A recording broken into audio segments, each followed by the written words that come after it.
Let's bring in our politics reporter, Natasha Phiri. Natasha, a very good morning to you. What can you tell us about developments where you are?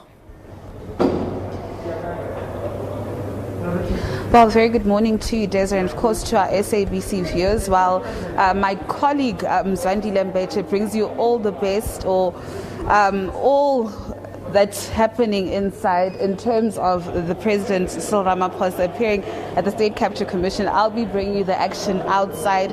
As you'll remember, in April he appeared before the commission as the ANC President, Desiree, and of course today he'll be giving testimony as the President of the Republic, and of course what role he played as a Deputy President. But if I'll just give you a recap as to what happened in in April and some of the main heads of his testimony that he gave before the State Capture Commission. As I said earlier on, he gave evidence in April of those 2 days as the ANC President, and of course in his opening statement, which was about 30 to 45 minutes long, he had said that the ANC at that time, the party, had caught wind of the state capture phenomenon in 2011 during an ANC-NEC meeting, and the issue was raised by the then Minister Fikile Mbalula. He had also said that the state capture issue was a highly contested one within the ANC,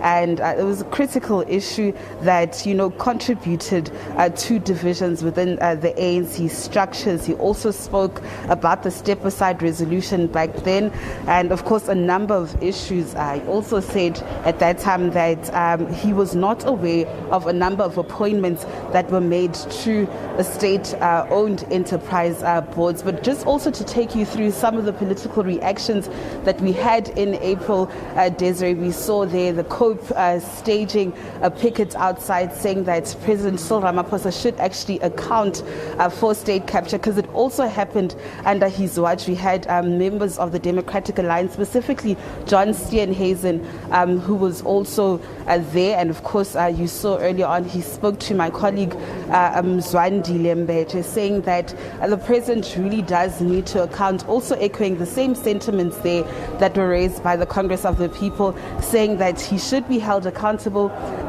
his cabinet ministers should be held accountable for the State Capture Commission. But I mean, some of the main points that he actually raised was around the cadre deployment policy, Desiree. If you'll remember that the Democratic Alliance had said that this policy needs to be scrapped, and he called on the acting Chief Justice Raymond Zondo to not favor the president, but actually act fairly as the other other people actually appeared before the commission. We also saw the likes of the South African Communist Party coming in support of President Cyril Ramaphosa, saying that he is a leader that is actually leading by example by going to state capture. We also saw members of civil society members and ANC veterans also just coming out in support of the president. But just today, to take you through who we actually spotted today, we saw that our colleague Mzwandile Mbete was actually in conversation earlier on with the minister in the presidency, Mondli Gungubele, the newly sworn in minister. He was also in conversation with the ANC's Deputy Secretary General, Ms. Jessie Duarte, earlier on, of which you see walking past. We've got the likes of Ronald Lamula, Minister Ronald Lamula, and of course there you can see Gwede Mantashe. So these are all some of the ministers that are actually supporting